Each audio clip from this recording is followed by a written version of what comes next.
Je viens dans ta présence. Je viens dans ta présence. Dans ton amour immense. Qu'ouvre mon âme et mon cœur pour t'adorer, Seigneur. Pour t'adorer, Seigneur Jésus. Bonjour à tous, j'espère que vous allez tous bien, par la grâce de Dieu. Je vais m'avancer un peu pour que on puisse bien m'entendre. Aujourd'hui, je voudrais que nous parlions de la présence de Dieu, parmi nous, de la présence de Dieu nous environnant, de la présence de Dieu, avoir quelques clés pour comprendre et avoir cette présence. La présence de Dieu est un cadeau de Jésus. Jésus a dit dans sa parole, il est favorable que je puisse partir pour que le Saint-Esprit descende et vienne sur vous. Jésus nous a donné ce partenaire, cet ami, qui est le Saint-Esprit. C'est le Saint-Esprit qui nous aide dans notre avancée pour Christ, dans notre avancée spirituelle, à ressentir la présence de Dieu. C'est le Saint-Esprit qui nous fait ressentir la présence de Dieu. C'est le Saint-Esprit qui guérit, le Saint-Esprit qui délivre. C'est le Saint-Esprit qui environne nos vies pour que nous puissions marcher d'une manière victorieuse dans ce monde, dans la présence de Dieu. Il est important d'apprendre à ressentir la présence de Dieu. Vous savez, le Saint-Esprit, ce qu'il souhaite, c'est être notre ami. Il veut être notre ami, il veut être notre compagnon, il veut être notre tout. Il doit être notre tout. Quand nous prions, bien sûr, nous devons dire au nom de Jésus, mais nous devons, dans le courant de notre journée, penser au Saint-Esprit qui est présent. C'est lui qui est devant nous, c'est lui qui est notre soutien, notre rempart, notre avenir. Sans le Saint-Esprit, les miracles, les prodiges ne peuvent pas s'accomplir. C'est le Saint-Esprit qui opère ces choses dans notre vie. Et ça, c'est un cadeau de Dieu. Dieu nous a donné la présence du Saint-Esprit.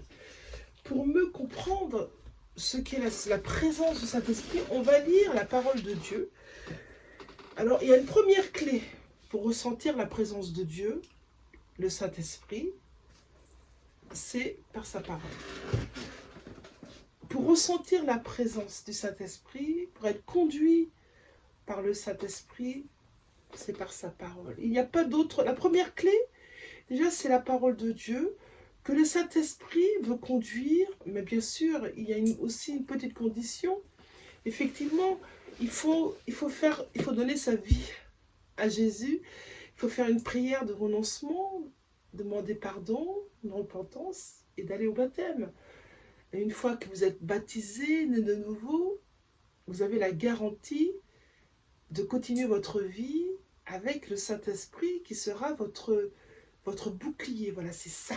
Le Saint-Esprit, c'est notre bouclier. Pour ceux qui ont une Bible, je vous encourage à prendre la parole de Dieu dans le chapitre, dans le livre de Nombres, le chapitre 9 et le verset 15.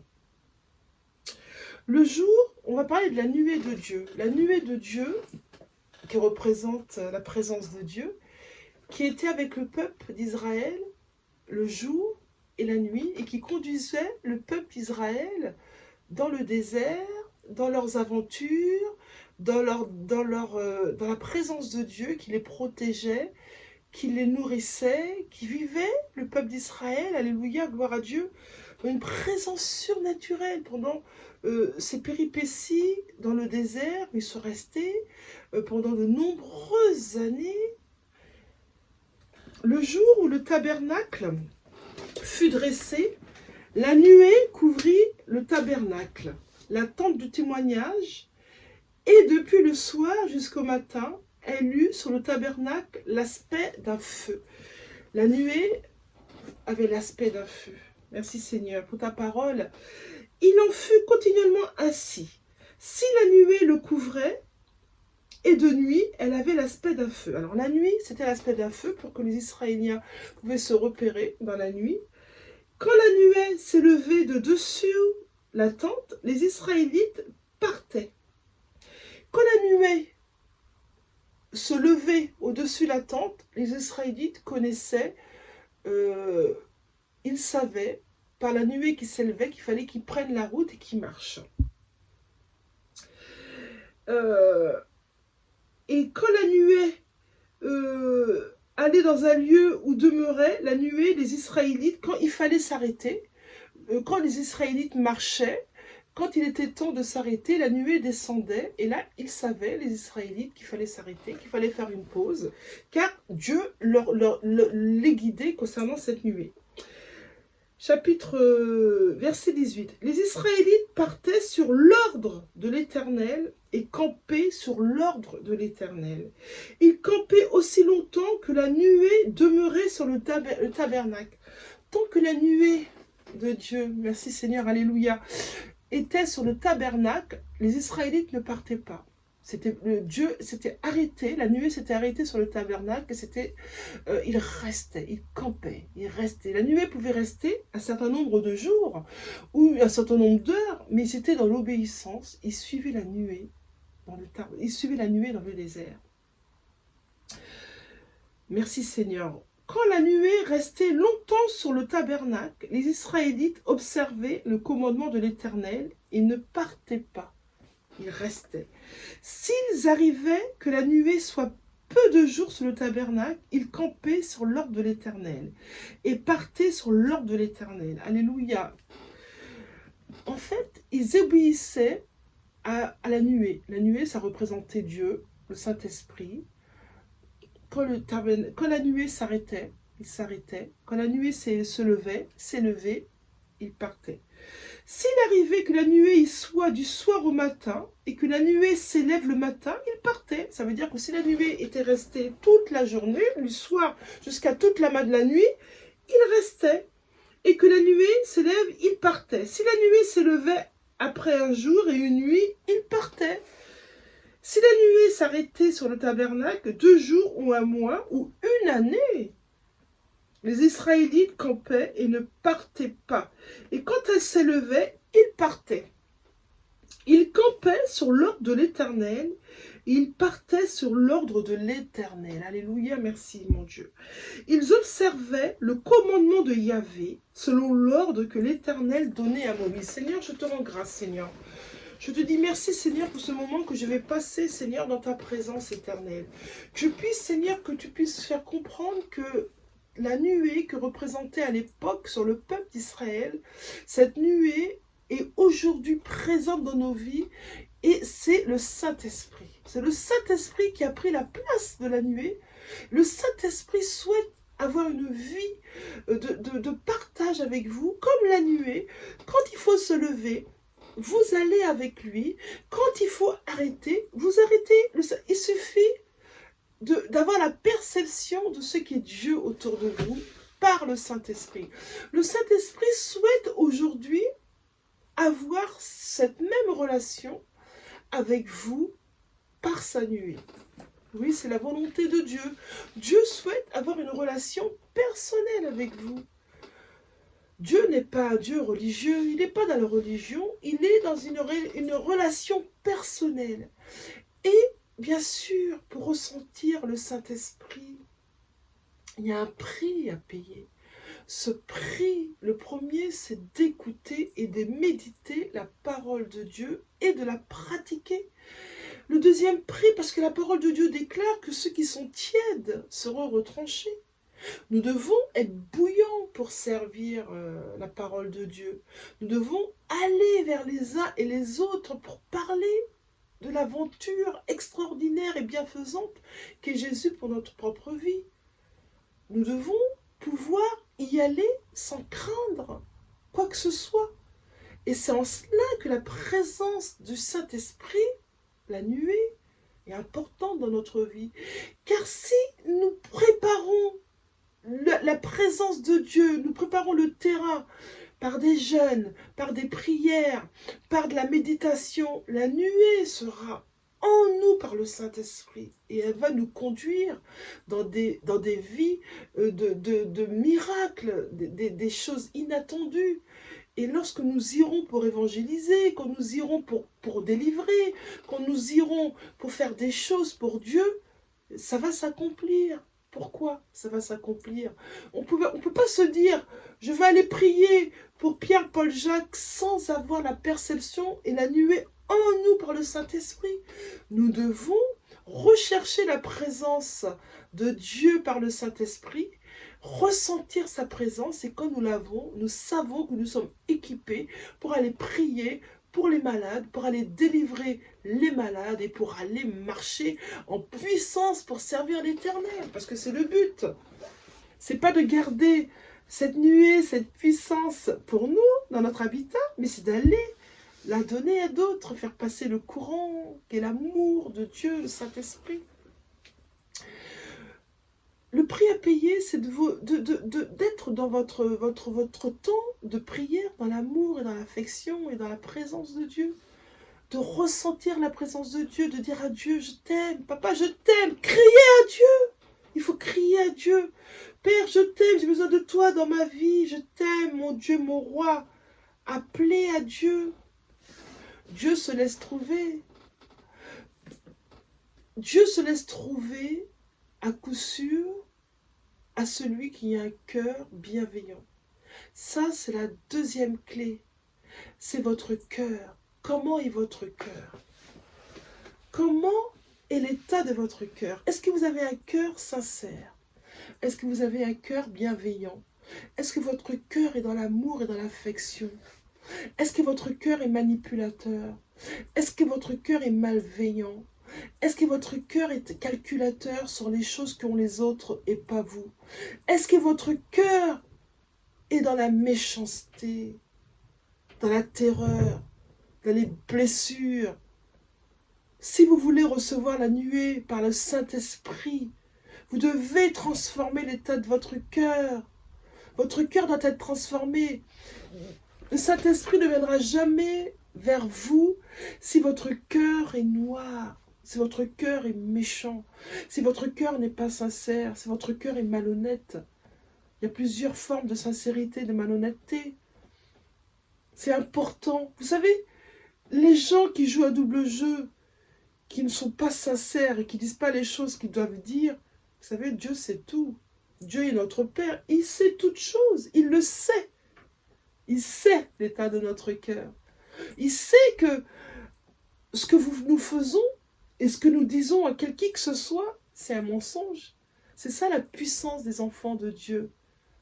Quand nous marchons dans cette nuée par la présence du Saint-Esprit, nous pouvons déterminer ce qui est bon et mauvais. Je vais donner un exemple. La semaine dernière, je suis allée dans une boulangerie. J'étais au téléphone. J'avais une oreillette. Mais je suis rentrée dans la boulangerie, j'étais polie, j'étais aimable, mais la caissière m'a agressée. Oui, parce que j'étais au téléphone, c'était mal poli. Alors je lui ai dit, mais attendez, je comprends pas, je vous manque pas de respect, je vous parle, c'est pas comme si je vous ignorais. Elle était très malveillante, elle m'a vraiment agressée. Je pouvais pas trop répondre parce qu'effectivement j'étais au téléphone. Bon, ça se discute, effectivement j'aurais peut-être pu raccrocher quand je suis rentrée dans la boulangerie. Mais cependant, je suis partie, je me suis dit quand même la prochaine fois que je la verrai, cette serveuse, il faut que je lui parle. Parce que là, j'ai pas compris pourquoi elle m'a agressée. Si elle agresse comme ça ses clients, bon. Et ce matin, je suis retournée acheter mon pain, parce qu'en cette boulangerie, j'achète du pain en grande quantité, je le congèle. Je me suis dit, je vais le dire, je vais lui parler, et si j'avais ça dans mon cœur, je vais lui parler, et si elle n'est pas là, je vais parler à sa patronne, je vais lui dire qu'elle m'a mal parlé, et que ceci et que cela. Je rentre dans la boulangerie, et qu'est-ce qui se passe? Il y a la patronne qui est là, elle n'est pas souvent là, la patronne. Alors j'étais toute contente, je vais quand même dire que la serveuse la semaine dernière, elle était quand même un petit peu... Et tout de suite, j'ai senti la présence de Dieu, la nuée. J'ai senti la nuée. J'ai senti le Saint-Esprit me dire non. Ne fais pas ça. Alors du coup, j'ai obéi. J'ai fermé ma bouche. J'ai rongé mon front alors que je voulais vraiment balancer le truc. Et ma fille, elle m'attendait dans la voiture. Elle me dit, alors, maman, t'as parlé à la directrice, à la responsable? J'ai dit, non, ma fille, j'ai rien dit parce que Dieu n'a pas voulu, Dieu n'a pas donné son aval. Je n'ai rien dit. C'est ça, être dans la présence de Dieu. C'est obéir à ces petites perceptions. Et Dieu peut vous parler également d'une voix audible. Il y a d'autres exemples à donner. Bon, je ne vais pas en parler, mais il y a d'autres exemples. Quand on est en colère, quand on fait des choses, Dieu vous dit stop. Il vous dit stop, c'est pas bon ce que tu fais. Dieu donne des signes. Mais ça, pour que Dieu dirige votre vie comme cela, vous devez apprendre à être dans la présence de Dieu. Je vais lire Jean 14. Vous savez, la parole de Dieu est indispensable pour nos vies. Je vais lire Jean 14 au verset... Je vais commencer par Jean 14. Que votre cœur ne se trouble pas. Croyez en Dieu, croyez aussi en moi. Il y a beaucoup de demeures dans la maison de mon Père. Sinon, je vous l'aurais dit. Car je vais vous préparer une place. Jésus qui dit qu'il va partir, qui nous prépare cette place jusqu'à notre arrivée. Donc, si je m'en vais et je vous prépare une place, je reviendrai et je vous prendrai avec moi afin que là où je suis, vous y soyez aussi. Jésus nous promet que lorsque nous allons quitter cette terre, ce corps charnel, nous serons avec lui et qu'il nous garde une place. Et où je vais, vous en savez le chemin. Alléluia, gloire à Dieu. Thomas lui dit, Seigneur, nous ne savons pas où tu vas. Comment en saurions-nous le chemin? Jésus lui dit, moi je suis... Écoutez bien ce verset. Je suis le chemin, la vérité et la vie. Nul ne vient au Père que par moi. Alléluia, gloire à Dieu. Si vous me connaissiez, vous connaîtriez aussi mon Père. Jésus dit, si vous me connaissez, moi, vous connaîtriez aussi mon Père. Et dès maintenant, vous le connaissez et vous l'avez vu. Philippe lui dit, Seigneur, montre-nous le Père, et cela nous suffit. Jésus lui dit, il y a si longtemps que je suis avec vous et que tu ne m'as pas connu, Philippe. Celui qui m'a vu a vu le Père. Comment dis-tu, montre-nous le Père? Ne crois-tu pas que je suis dans le Père? Et que le Père est en moi? Les paroles que je vous dis ne viennent pas de moi-même, déclare Dieu. Le Père qui demeure en moi accomplit ses œuvres. Croyez-moi, je suis dans le Père et le Père est en moi. Sinon, croyez à cause de ses œuvres. En vérité, je vous le dis, celui qui croit en moi fera lui aussi les œuvres que moi je fais. Il en fera de plus grandes, parce que moi je m'en vais vers le Père. Et tout ce que vous demanderez en mon nom, je le ferai, déclare la parole de Dieu, afin que le Père soit glorifié dans le Fils. Et moi, déclare Jésus au verset 16, je prierai le Père et il vous donnera un autre consolateur qui soit éternellement avec vous. Et ça, c'est le Saint-Esprit. L'Esprit de vérité que le monde ne peut pas recevoir parce qu'il ne le voit pas et ne le connaît pas. Mais vous, vous le connaissez parce qu'il demeure près de vous et qu'il sera en vous. Je ne vous laisse pas orphelins, déclare Dieu. Oui, il ne nous laisse pas orphelins. Il nous a laissé le Saint-Esprit. Dieu ne nous a pas laissés orphelins. Il nous a laissé le Saint-Esprit pour conduire nos vies. Vous savez, c'est miraculeux, c'est glorieux. Nous sommes dans la gloire de Dieu. Nous avons une vie inespérée d'être conduits par le Saint-Esprit. Nous devons apprendre à être dans la présence de Dieu, dans un temps personnel et d'adoration et d'amour, vous seul. Vous devez apprendre à méditer la parole, vous seul avec Dieu. Dieu est dans sa parole. Dieu va avoir un rapport, une réponse à votre demande par sa parole. Vous devez apprendre à faire une prière Pas une prière religieuse, mais une prière d'adoration. Une prière d'humilité. Dieu fait grâce aux humbles. Il fait grâce aux humbles. Mais il n'est pas avec les orgueilleux. Avec ceux qui pensent qu'ils peuvent y arriver, qu'ils ont le pouvoir, ils sont dans leur suffisance. Dieu n'est pas avec ces personnes-là. Il est avec ceux qui sont humbles de cœur, avec ceux qui ont de l'amour dans leur cœur, avec ceux qui sont bons et bienveillants pour leur prochain. C'est ça la présence de Dieu. Dieu souhaite, par ma bouche, que vous puissiez recevoir la présence de Dieu. Vous savez, même quand vous êtes dans un endroit, vous voyez là, je me cache, vous ne me voyez pas. Mais la présence de Dieu, elle est là. Vous n'êtes pas obligé de voir pour comprendre que la présence de Dieu, elle est là. Dieu est là, dans le visible et dans l'invisible. Dieu est là. Il est là, la nuée de Dieu est là par son Saint-Esprit. Ce que vous ne voyez pas, ce que vous voyez, il est là. Dieu nous a garanti par Jésus qui nous a laissé son Saint-Esprit sur cette terre pour conduire nos vies. C'est le Saint-Esprit qui nous protège. C'est le Saint-Esprit qui nous alerte d'un danger. C'est le Saint-Esprit qui nous dit va à gauche ou va à droite. C'est le Saint-Esprit quand nous sommes en colère contre qui que ce soit.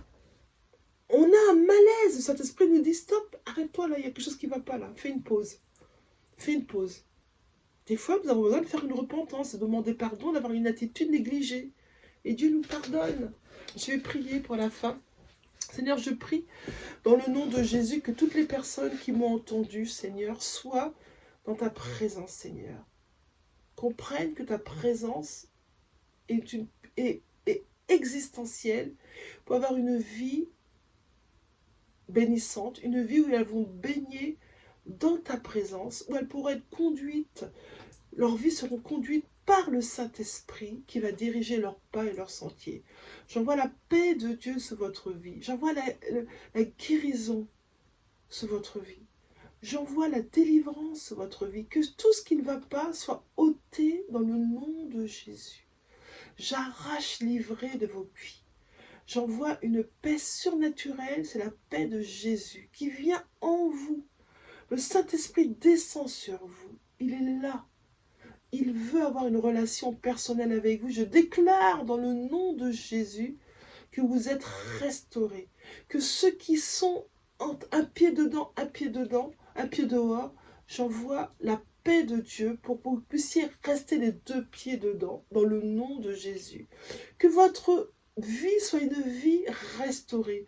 Dieu veut vous restaurer, il vous aime. Recevez la paix divine, recevez l'amour de Dieu. Dans le nom de Jésus, je déclare que toute autorité maléfique, que toute domination s'en aille maintenant dans le nom de Jésus.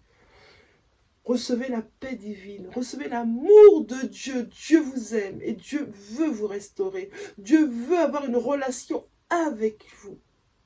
Parce que Jésus est mort pour ça, pour que nous puissions avoir une vie dans le surnaturel. Comprenez l'amour de Dieu. Il veut une relation avec vous. J'envoie une paix dans vos pensées. Que tout esprit d'échec, tout esprit de confusion s'en aille dans le nom de Jésus. Recevez la paix divine. Recevez l'amour de Dieu. Recevez mon amour. Dans le nom de Jésus, j'ai prié. Amen.